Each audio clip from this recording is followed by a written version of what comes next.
thought it was only 4 weeks. I thought it was only 4 weeks in May, and then when I was making up my notes yesterday, I realized, oh man, there's 5 Thursdays in May. So you're stuck with me for a while here.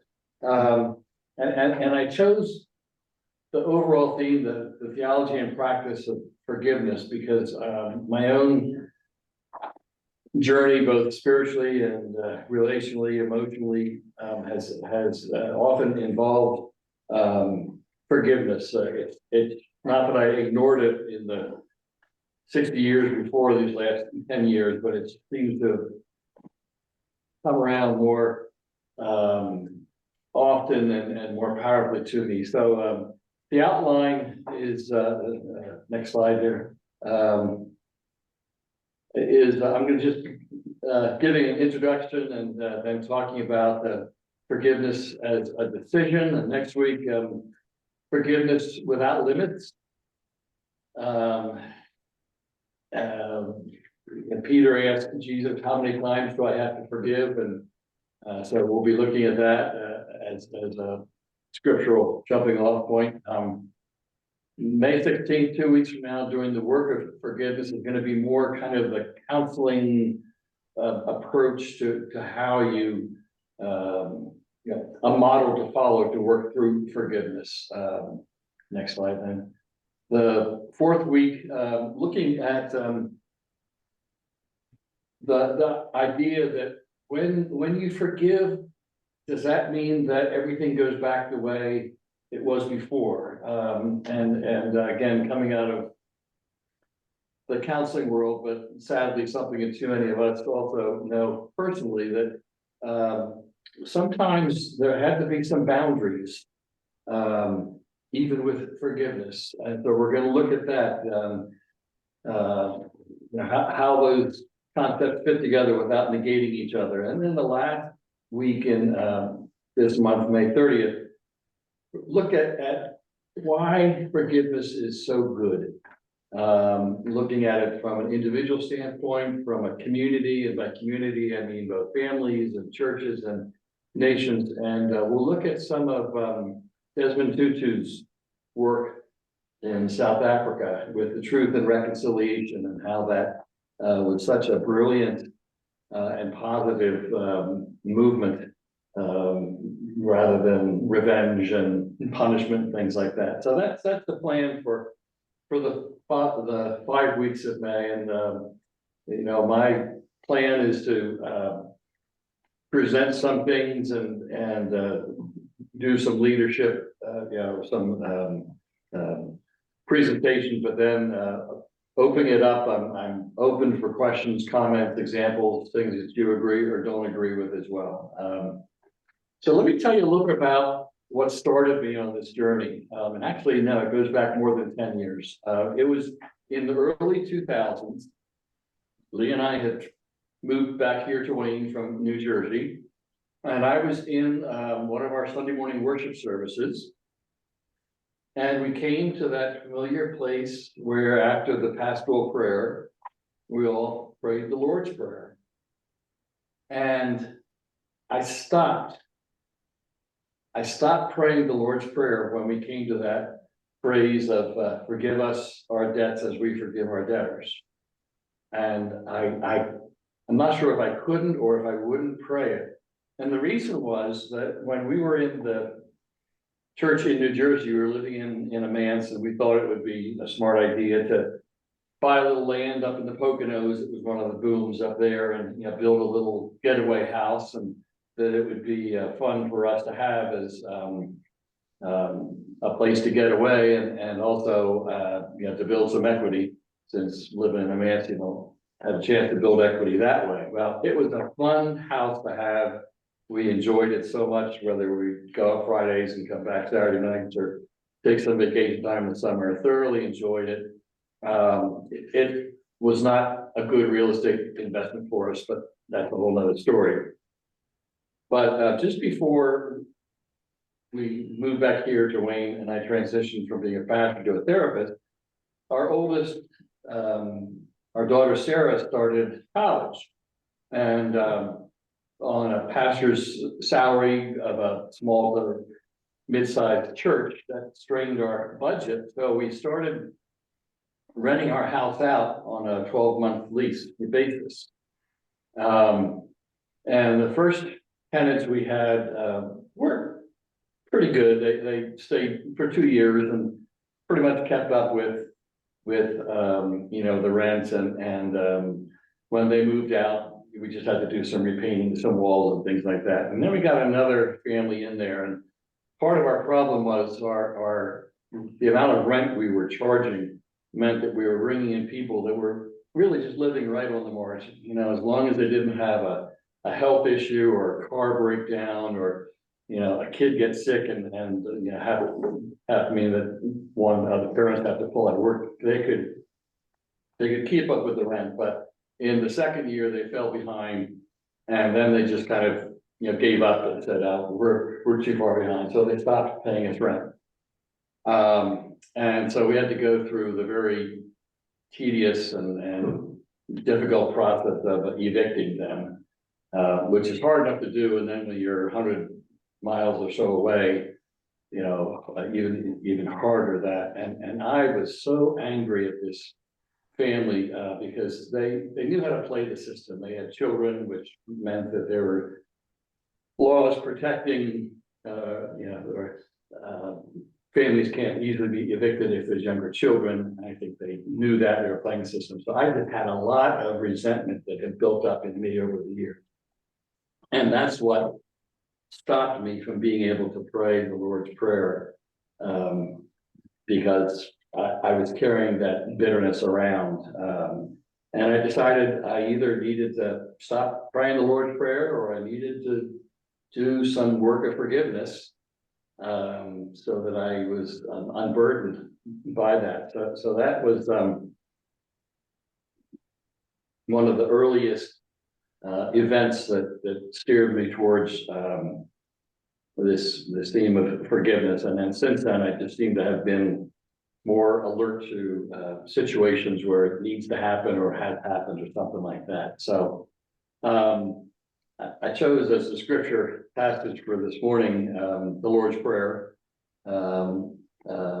where in the midst of the Sermon on the Mount, as Jesus is teaching the disciples a lot about prayer and about giving and about lustful thoughts and all kinds of stuff.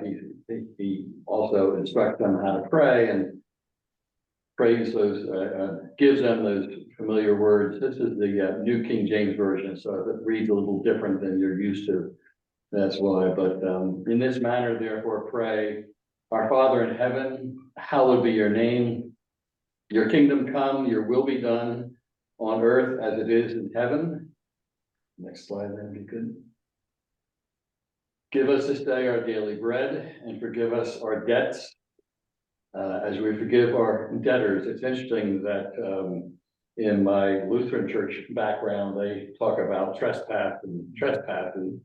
One of the explanations I remember hearing, but I haven't gone back to the Greek to check it. Manfred, maybe you can be my fact checker here, but it's that in Matthew and Luke both have the Lord's Prayer. And what I think I was told was they used two different words there, so you could do it either debts or trespassing.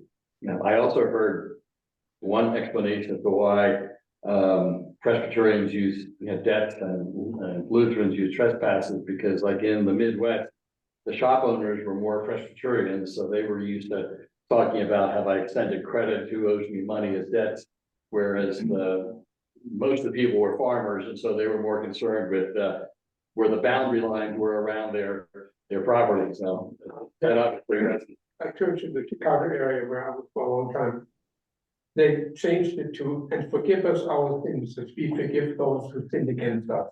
Because regardless of whether you use debt or trespasses, in our context, debt is money, indebtedness. That's not what the Greek word is getting at. It's getting at trespassing others. Yeah.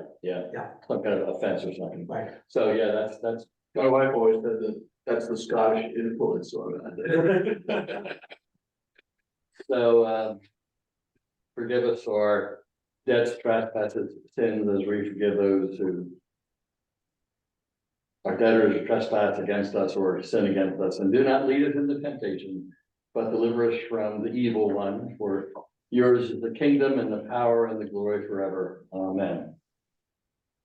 So,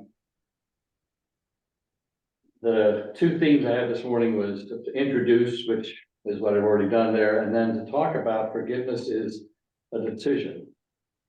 I think oftentimes we think that we can only forgive when our feelings have moved past the sense of I've been wronged, I've been hurt, to where I'm feeling more compassionate or more grace and things like that. That has to happen in us before we can forgive.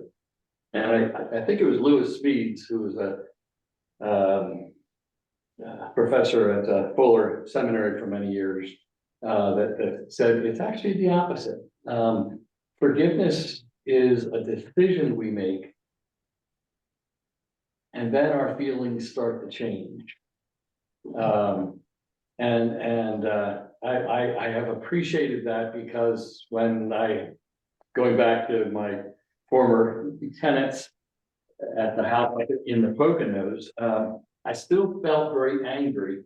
You know, they cheated us out of a 5-figure amount of money that was a lot of money for me back then, still would be now, but it was really a lot back then. I did not feel charitable towards them, but I needed to make the decision to forgive. And one of the images, again, I don't know if I read this in one of Smeed's books or heard it with someone, it relates to a backpack. We're all healthy enough that if I gave you my backpack, which I think weighs about 20 or 25 pounds there, you could put it on and you could walk around and you could do things. But when you take the backpack off, oh, it feels so nice to not have that weight that you're carrying around. And that's what forgiveness is like. It's putting aside a burden that we don't want to keep carrying around. If you can go to the next slide then. These are kind of hard to read right now, but these are some quotes from some of Lewis Smeed's books, and I'll be drawing on that this week on Everett Worthington, who teaches down at one of the Virginia schools. Desmond Tutu's book.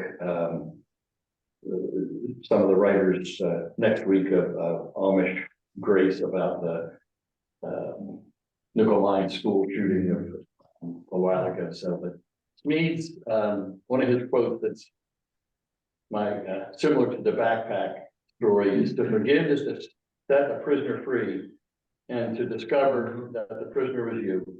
Or I've heard it also kind of paraphrased that forgiveness is first a gift that we give to ourselves, and then we give to someone else. So let me just stop there. Any kind of things I've stirred up in your own thoughts and your own experiences of where either you've been wronged and needed to grant forgiveness, or you were convicted of having to go and ask someone else for forgiveness? I find the discussion of the tenants that took advantage of you and your difficulty in dealing with it. I find that interesting. Over the course of my career, I had a few instances where folks neglected to pay me for their services.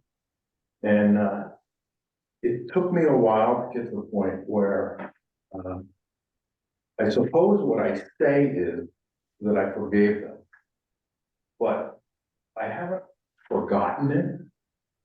So I question whether my actual action was forgiving them or just saying I'm going to move past that, because I can still think of those instances and I'm not angry about it anymore. I don't look at it as a burden, but it's something where it isn't forgotten.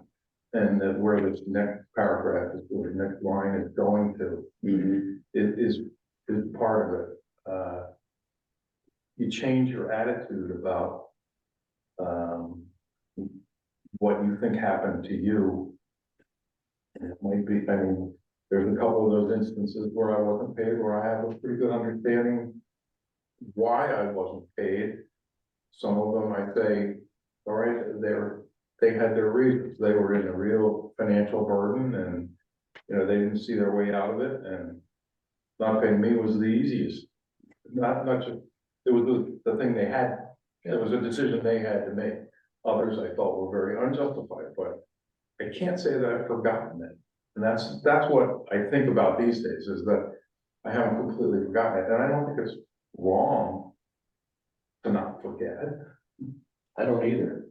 And in fact, that first quote from Smead's, the title of the book is Forgive and Forget, and I haven't read that book for a while, I just pulled it out yesterday.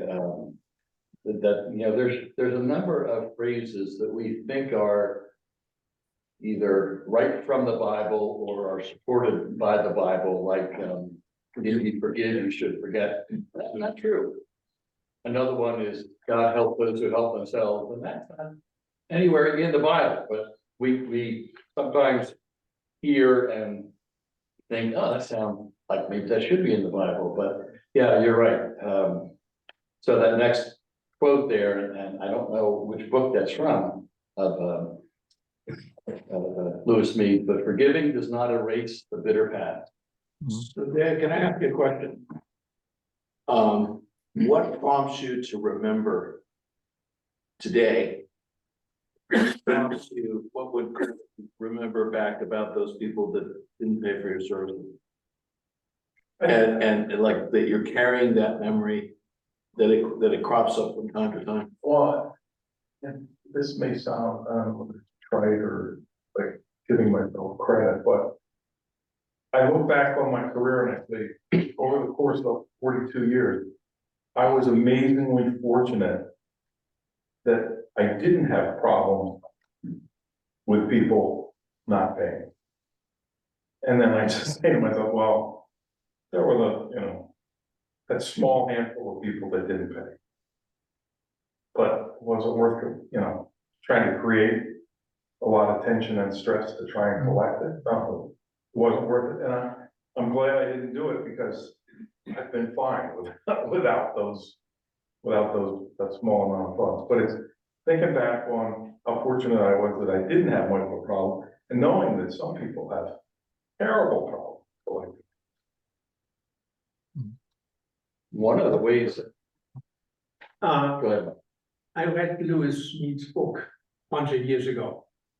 And that phrase, set the prisoner free and recognize the prisoner with you, has been in my head ever since then. One of the most powerful things I've heard. It seems to me that the difference between forgiving, which is a decision, forgetting is not a decision you can make. The question is, because that's a physiological reality. My brain, it either remembers or it doesn't. Nowadays, I wish I would remember some things that I don't remember anymore, but the normal kind of brain. Forgetting is what it's what you continue to do when you think of those people who didn't pay you. Margie and I had the same experience down in South Carolina. Found out people didn't come through and pay. Was during the last year of Margie's life, which was a tough year anyway, and then that was on top of it.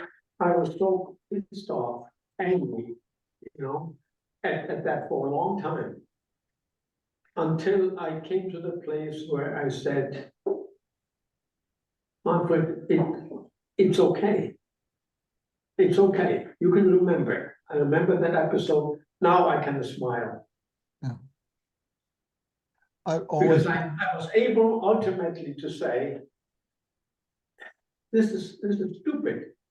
To remember it and to continue to hold on to it, as it were. It's like on the backpack again. When I think of that quote, I often think of the passage in the Gospel of John, the raising of Lazarus. Jesus falls into the tomb, Lazarus comes out. But he's all tied in his grave clothes. And Jesus said to his disciples, unbind him and set him free. That is, we respond to the call of Jesus into new life, newness of life. But we drag a lot of the grave clothes with us. Experiences that we had. And to forgive is to slip off those grave clothes. And sometimes we have to do it for something else. I've always, Sometimes we need to forgive ourselves. And we have to have somebody be the voice of Christ that says to me, monthly, yeah, you're forgiven. Mhm. Yeah, you've experienced that in your therapy. People sometimes, they can forgive somebody else, but they can't forgive themselves. Yeah. I wonder if this is a parallel with a good one, maybe. In giving gifts, when it gets away from owing somebody or money, that it must have happened to you that you've had friends, relatives, and so forth. You send gifts, you send cards, you greet them on special occasions, but you never get anything back. And to start to complain about that, oh, I'm not gonna send anymore because they're not sending anything back. They're not acknowledging my love for them, or do not appreciate what I'm doing. So I'm not, if you've heard that, I think. But it is giving.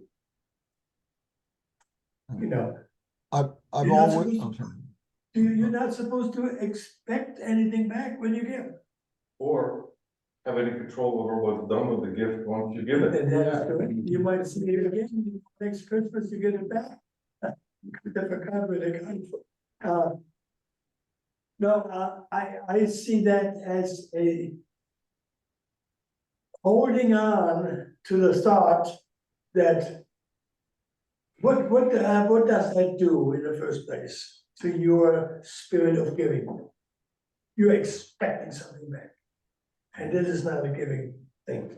So I'm gonna be returning to this topic of forgiveness when you remember the person, or I remember the house, or you remember the people there. So we'll come back to that.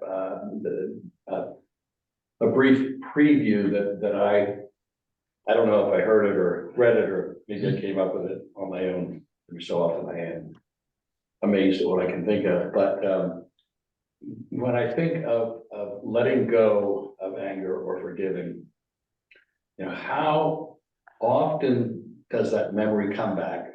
Scott's question to you, what prompted me there? And then how long does it stay with me? And if I was hooked up to some kind of a forgiveness o-meter, like, blood pressure or something, how much of a spike would there be? And how soon does it come back to normal? So to remember, someone who's wronged us, but that we've forgiven, but then being able to say is, you're saying here, in the big, the large, view of things, that's not important, or, no, I'm not gonna keep thinking about that because it's just putting the backpack back on. Then I think we've done good forgiveness. But if I keep, if I'm grinding my teeth and my stomach gets tight or something like that, then to me, that's my body telling me, you're still carrying around a lot of bitterness and need to do some more forgiveness work. So let me move on here, son. So second quote there is, forgiveness does not erase the bitter past. A healed memory is not a deleted memory. Instead, forgiving what we cannot forget created a new way to remember. We can change the memory of our past into a hope for our future. I don't know if I have experienced that last phrase of changing memory of the past into hope for the future, but I certainly think in this example I used out of my life that, I'm able to let it go. And whether I can charitably say to this family, maybe they had struggles that I didn't know of, or, there's just some bad apples out there in the world, but I'm not gonna stay focused on them, or it keeps me trapped in the feeling like I've been wrong. So, it doesn't erase what happened, but it can change the way we think about it. One, mentally, I look at it like a door, is that when you have forgiveness, you're closing the door on that, and you now have a new path forward. And that it doesn't go away, it's just, I don't need that in my conscience anymore. It's still there, but it's like a box in the attic. But now I have, they said the backpack's off, I now have capacity to do other things. I like that. But one aspect of that, is what I would call the other side of the coin is if you have done something to someone that they perceive as, a hurt, and you're wanting to forget about it is a form of denial, right? Denial that, self-denial that you actually caused that hurt. And then the person like accuses you of denying the fact that, that the way you are or what you did, hurt them. I've closed the door on it, it's like I'm at risk of denying, accepting the fact that I did something hurtful. And it's a side of, in this case, it's wanting to be forgiven, in Jesus Christ, we are forgiven, but at the same time, we have to acknowledge, we have to confess that we've been hurtful. And it's sometimes hard to admit, my fault. That's to be on the receiving end of forgiveness as opposed to the giving end of forgiveness, but. I think that raises a great question as to whether the person who's being forgiven needs to know. I mean, can I forgive somebody who's already died, for example? Well, yes, I believe I can. And so you raised, I think, a really interesting question. But Yeah. One of the statements that speech makes in that book is sometimes we have to forgive people who are dead and gone. yeah, yes, yeah, Yeah, because we are carrying the stuff like yeah, they're not bad. doesn't change them. Bingo. And certainly, we probably know people or maybe ourselves that have to forgive when there's no opportunity for it to be accepted or reciprocated or something. For me, the hardest forgiveness situations are where it's often, it's, I work, with families where someone's been abused physically, emotionally, sexually, and they want to forgive the abuser. And kind of what you're saying there, Scott, they go to the parent that abused them, and the parent says, "Oh, I never did anything like that." And to the son or daughter that was abused, to hear that kind of denial can just be to step them back for some time. But forgiveness Or engender anger, and it's long-lived anger. let's move on to the next slide then. Just one other thought there is, forgiveness is an unburdening, and unburdening is a skill. And once you understand how to unburden yourself, you can use it for other things, like, giving a problem to God. So, to me, it's once you learn how to do it, it becomes easier to do.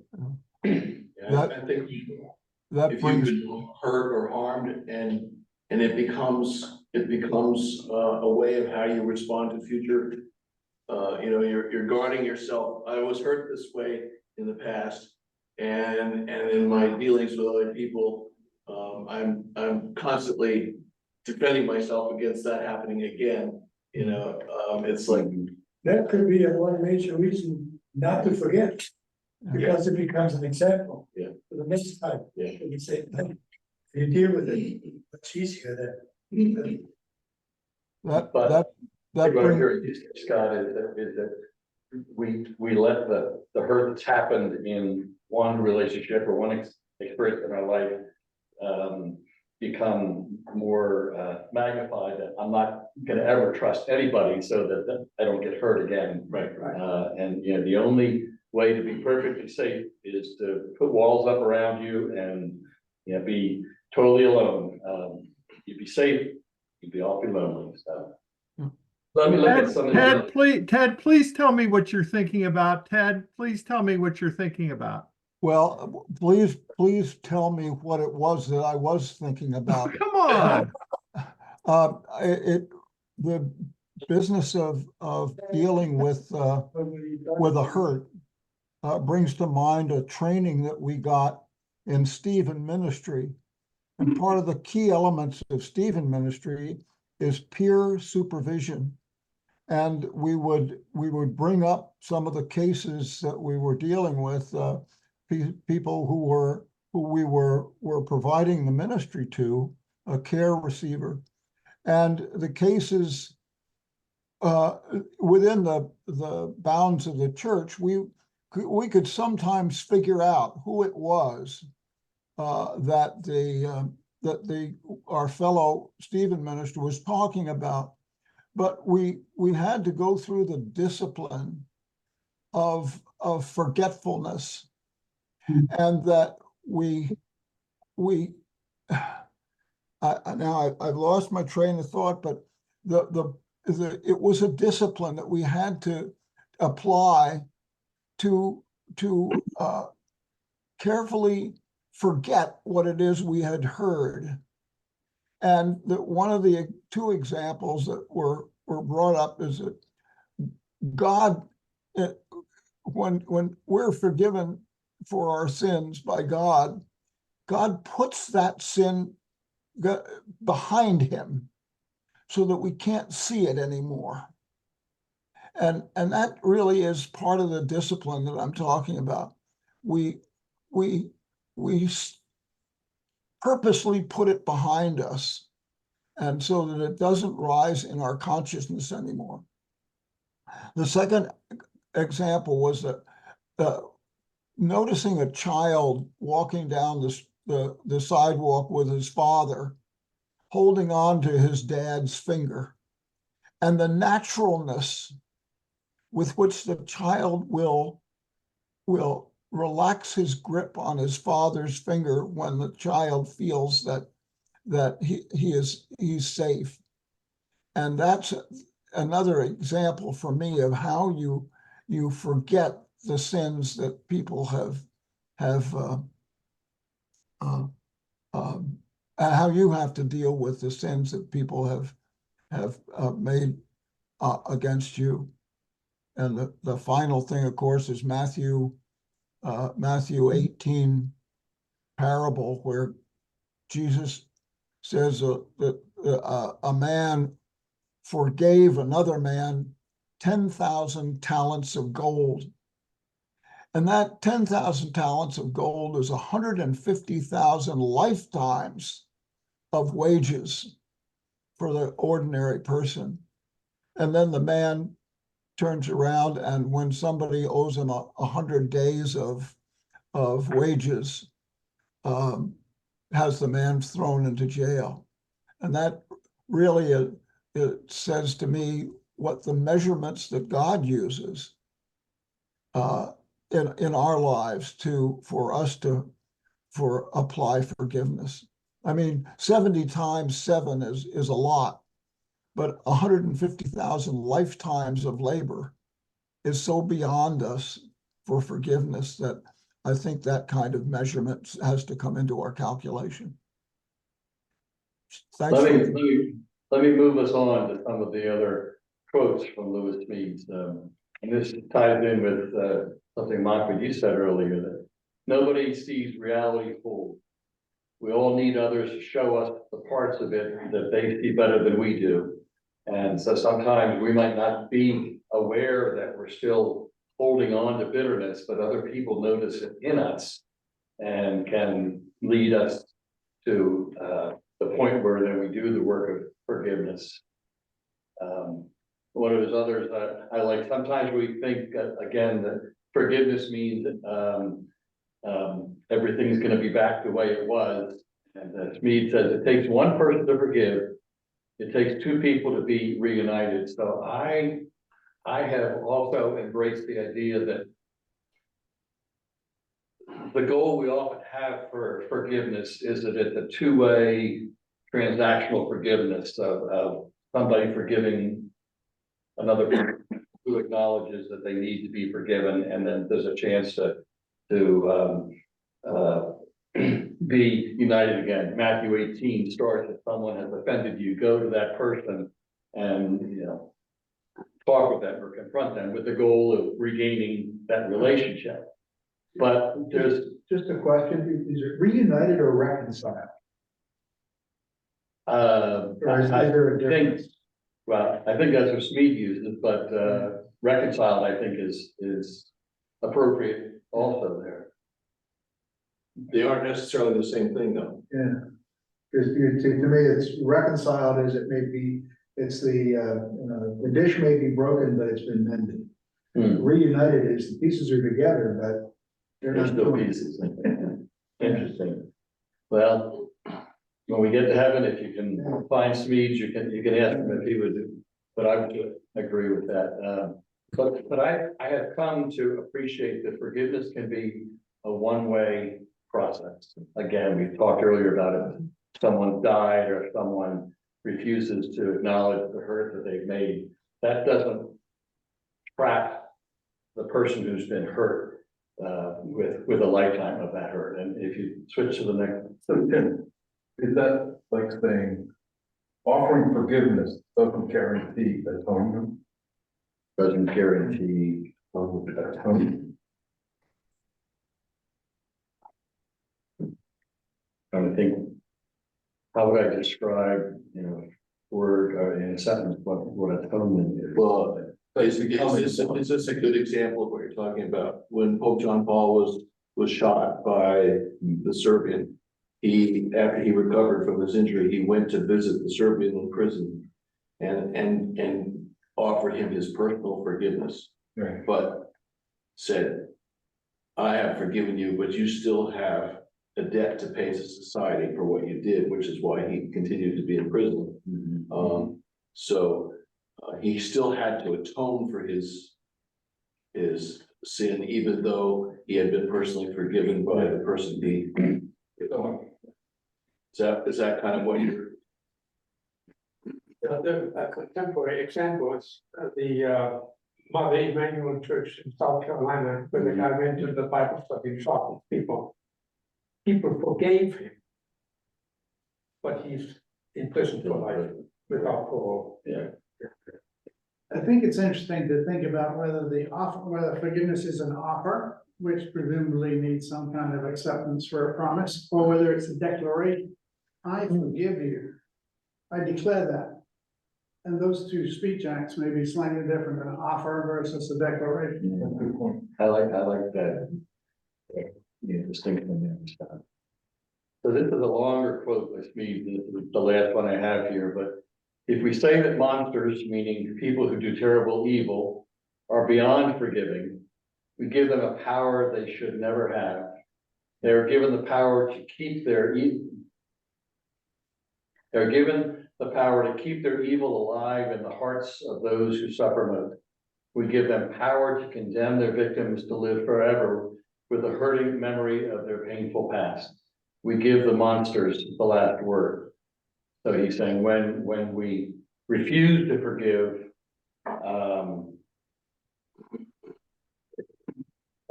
would say more from the person who's the victim. We